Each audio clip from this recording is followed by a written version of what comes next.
Man, Darkseid is in the kitchen cooking with this world he's creating. We talking absolute Wonder Woman, absolute Batman, and now we got absolute Superman #1. And I'll tell you right now, I bang with this Superman. Yo, what are we waiting on? Roll that intro, cuz. Yeah.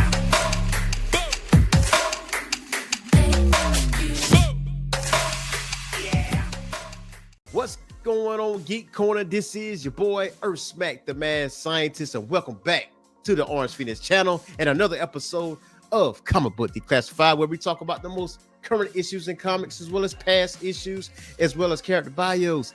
If you ask for it, do not forget to hit that like and subscribe button and that notification bell. That way you get notified on all of our content, whether it's recorded or lives. And speaking of lives, we have lives every single week.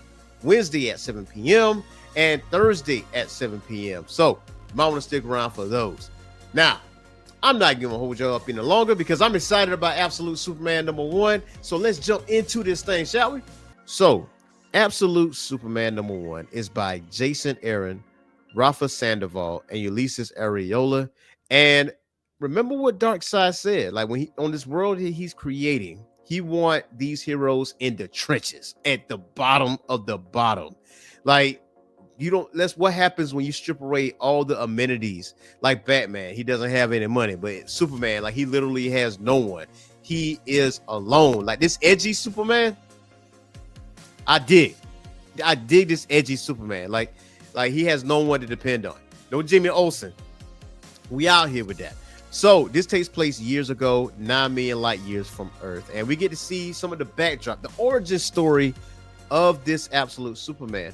Now, on Krypton, it has a lab-grown gardens, lava-powered energy plants, and its supercapacitors the size of skyscrapers, made entirely of sunstone crystal. Now, the sunstone crystal is going to play a part later on in this story, but on Krypton, there's these classes. And one of the highest class, if not the highest class, is the clerics, and that is the Science League.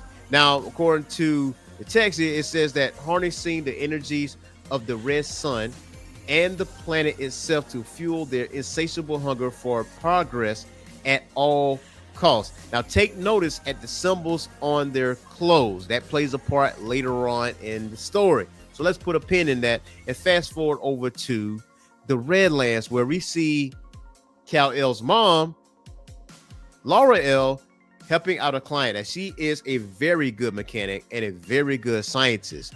Now, the thing is with this client, he says something that is very interesting. He says, clerics charged me for an early morning downpour, but I haven't seen that much of a drizzle.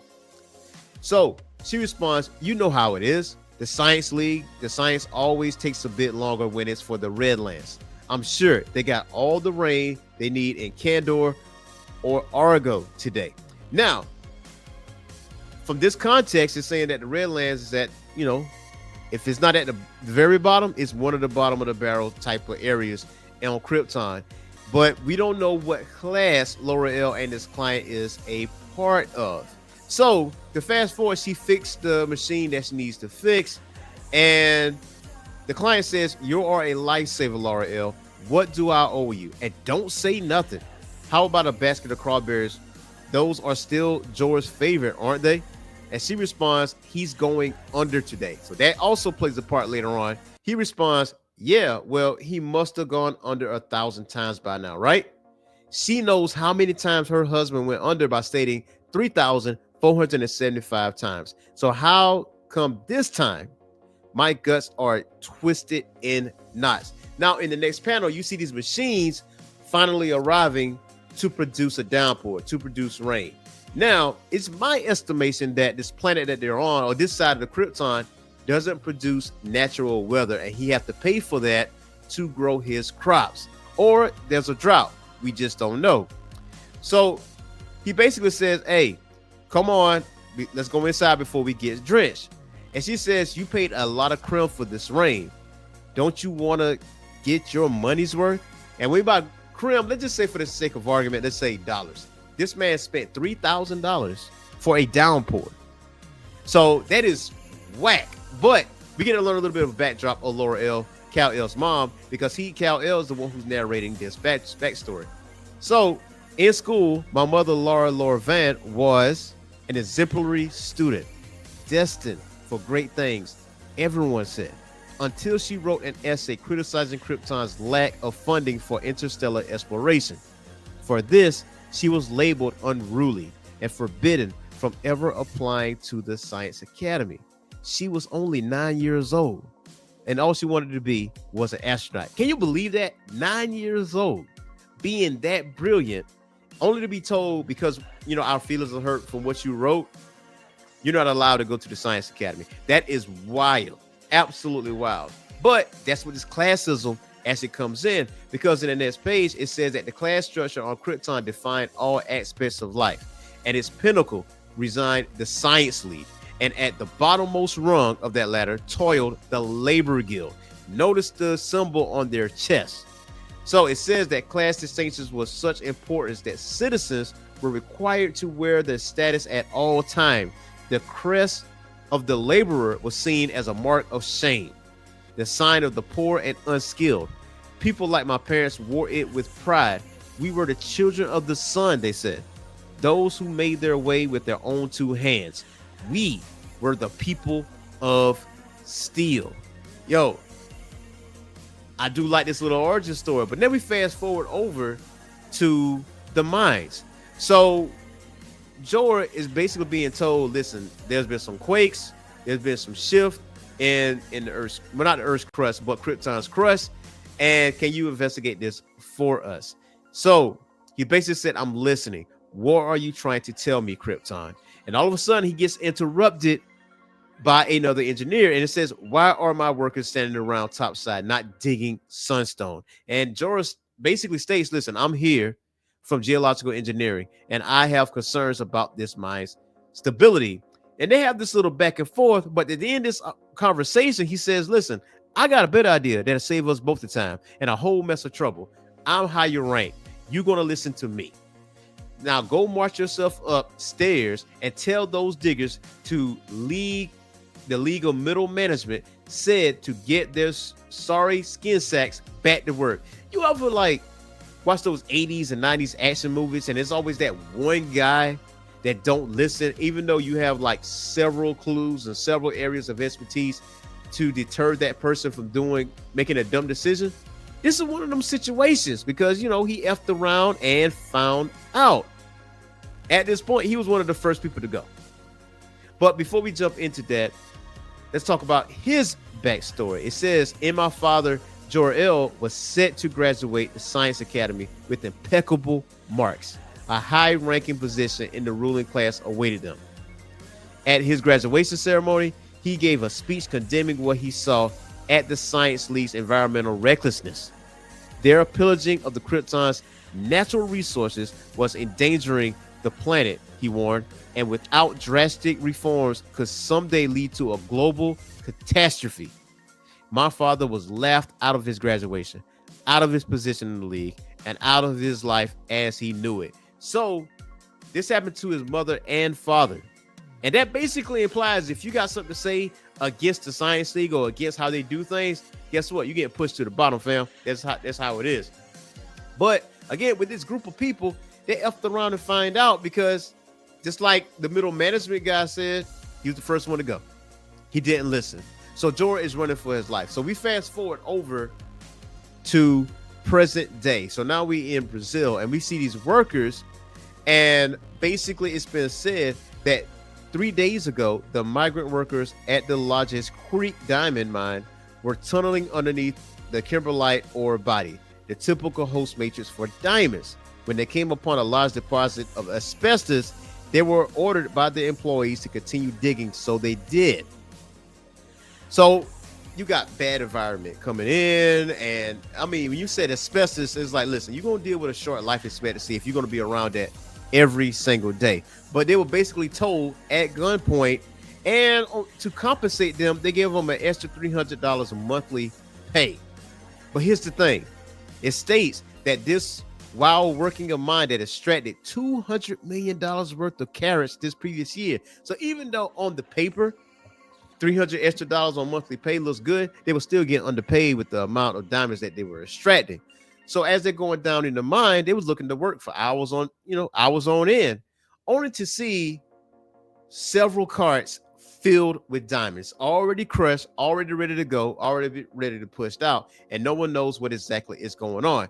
So the leader says, "We say nothing. Our work here is done. Brothers and sisters, do you understand me? All that's left is for us to take the diamonds to the surface and claim our pay." He said, "Listen, just shut up and color. Just don't ask no questions. Let's go do what we're going to do." And it is what it is. So let's rewind a little bit. We go back to the previous night, and you notice that there's a mysterious man in a hood. And he goes with the leader, and he just have a conversation with him. And he basically said, "I am sorry. I don't mean to pry. Here we all have our secrets. I am Zhao. Do you have a name?" And he states, "Not anymore." Like, this brooding figure obviously is Superman, but let's see where this goes. He said, "Listen, tomorrow we face a blizzard, but tonight there will be a barbecue board, grilled plantains, and we will drink kachaka and dance until the sleep comes over us like a fever. Join us. You are welcome. You will be family." Which is crazy because, in the signs of oppression, they still find ways to have fun. They still find ways to bring joy to their family. And he's inviting this mysterious figure, because he don't know this guy is Superman, to have fun. And he states, I've seen the wonders of your world." He says, "What? I'm sorry, I can barely hear you." He says, "I've seen the wonders of your world." And he's confused by this statement. He's like, "My world?" He's like, "I've seen a lot of places like this, industries that run on suffering. How do you know which is the truth?" And he states, "You know when you have what is worth fighting for. That is the truth." And he states, "And what if you have nothing? I have to go. More work to do, but thank you." So it's almost like he needed some type of reassurance as far as what's going on. So we go to present day now. So we get back here, and the peacemakers are basically being abusive because they're trying to figure out what exactly is going on. And basically says, "Someone among you enjoys breaking the peace. Who is it? After everything Lazarus have done for you animals." Lazarus means life, but maybe for you, it ought to mean, "Sir, a head count complete. All workers reported for their shift today, all but one." So Superman is a mine worker, but he gets up and he mines these diamonds, crushes them, and gets them ready. That way other people don't get exposed to the asbestos or deal with short life expectancies. But here's the other glaring thing here. With this particular Superman, he is being charged up. And this charger is an AI as well, because it's saying, "Warning, peacemakers approaching, conflict is imminent, solar charging suspended, instigating wake-up procedures." So he's basically being solar charged at night because he is spending his powers, at times where no one actually sees him. So the peacemakers show up, and obviously they want the smoke. But come on, man. This is Superman we're talking about. He gets woken up and he goes to town. He goes to work, and he states, "Maybe it's for the best. I hadn't already left because after years of watching these people treat the poorest and the lowest among them as little more than cattle, I've gotten tired of running." So listen, obviously they do the dumb thing. They try to shoot him, but obviously he's Superman, Man of Steel, and he's absorbing all this bullet fire. So it says that, interesting, like the other Lazarus Corps forces we've encountered, their weapons and armor incorporate technology not native to this galaxy. So it's not earthly weapons, but it's still not affecting Superman. So it states, "Yes, I still advise against hitting them," because he asked, "Will they live if I hit them?" So this Superman has a similarity to the Superman that we all know and love, because he has some sort of restraint. A little bit. And he says, "Look, I know what you're going to say. So, but we're not leaving until the miners are safe." And listen, the AI continuously talking to him, letting him know, like, "Listen, you are low on power. Like, you was in the middle of being solar recharged, and it's going to deplete." So he does what he can to save the people, to get them out of harm's way. And we fast forward to Lazarus Command. And that last command, notice that this short-haired girl, and she says, it's the suit. If you look closely, you can see it's shifting, changing shape, like living armor protecting him. And sometimes I swear he's talking to it. So she's very observant, looking at the footage of Superman. All the while, Superman heats up his heat vision and he lets that thing rip. But as he lets this thing rip, he's at a disadvantage now. He like, so shut me down, because with this suit that he has on, obviously is augmenting his powers, but with that heat vision that he has, he has spending his abilities, so he's no longer able to do what he needs to do. So it says, do not engage, do not risk your life for these people, says the AI. Leave this place, return to the shadows, please. You must never forget the lesson of Krypton. Some worlds simply cannot be saved, not from themselves. And this Superman, listen, looks for help. He's looking to help others, and he's like, I'm tired of running, I have to do something. But as he gets up, the handcuffs get put on him. Like, this Superman actually gets snuck up on. And to be honest with you, I do like this Superman that has vulnerability, but in this issue, just please keep in mind that this Superman is not at 100%.